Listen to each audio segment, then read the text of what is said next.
Hi everyone, welcome back to another week on the Brush by Brandy YouTube channel. You guys might recognize this piece that's behind me, and that's because I've already shown you the external finishes on another video. That's also available on my YouTube channel. I will link that one in the description for this video also.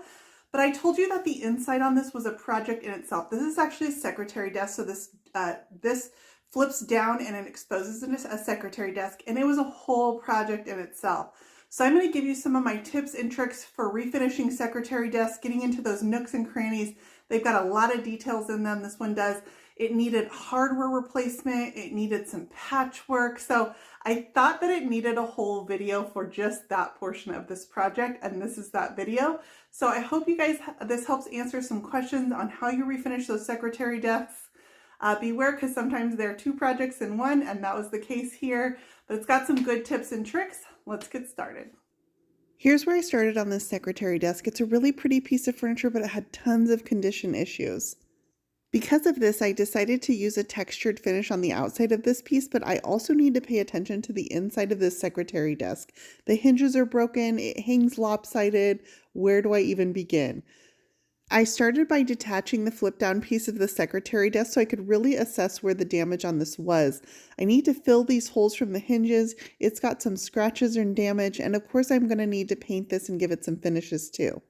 Here is the culprit on this one. I've got a bunch of broken hardware. All of this hardware is really no good. The screws were too short and they ripped straight through the MDF, so I'm going to need to fix that. But first I'm going to fill some of these holes using some Bondo. Bondo is a auto body filler, but you can also use it on furniture as well. It dries extremely hard, so it's a really durable option. You mix the Bondo with a hardener until you get a consistent color, and once you have that, it's ready to fill any of those stubborn holes. This is a great option, especially for some of these holes that go through to MDF, because it's going to give it something more stable for any screws to bite into. The Bondo does dry pretty rapidly, so you only want to mix small quantities just for what you need to use for repairs. I'm going to fill all these screw holes, both where the old hinges were and also where the screws were from the upper hinges. I'm just scraping on this thick paste into any of the spots that need it, and I will come back and sand this once it's fully dry. It will take about 30 minutes to an hour to fully dry. I'm just using a popsicle stick to scrape this on. I try to use tools with this that are disposable, like the paper plate, because it really isn't fun to clean this stuff off of any of my tools. With the Bondo on this door fully applied, I do need to go ahead and apply some to the inside of this piece as well. So all those corresponding screw holes, quite a bit of Bondo work on this just to get it to where I could even start with the repairs. It looks a little gross and lumpy going on, but once this settles into those holes and I come back and sand it, it's going to be perfect. Now it's time to do some sanding. I brought out my Surf Prep 3x4 electric gray, and I just have a 120 grit paper on here, and I'm going to go ahead and scuff up the existing surface and also sand that Bondo down so that I have everything nice and smooth and also give a little bit of bite to that existing glossy finish. I also applied Bondo to the interior where those side hinges were installed, and I'm going to need to replace those as well. A lot of new hardware is going to be required for this one. Once I'm done scuffing up that entire interior and taking some of the gloss off the finish, I also need to scuff that door that I removed.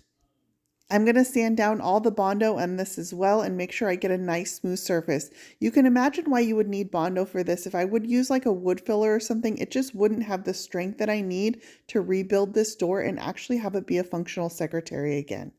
With all my repairs made, it's time to unify the color and add some primer to the base of this. I'm just using a spray 123 primer and going over the entire surface. What surprised me about this primer is I actually really liked the color. It was a near identical match to the exterior, exactly the color I needed, so I'm going to leave this in the primer color. My next step is to go ahead and add the hinge that I ordered for this one. I ordered a 36-inch piano hinge that could be trimmed down, and I'm going to add that to the front.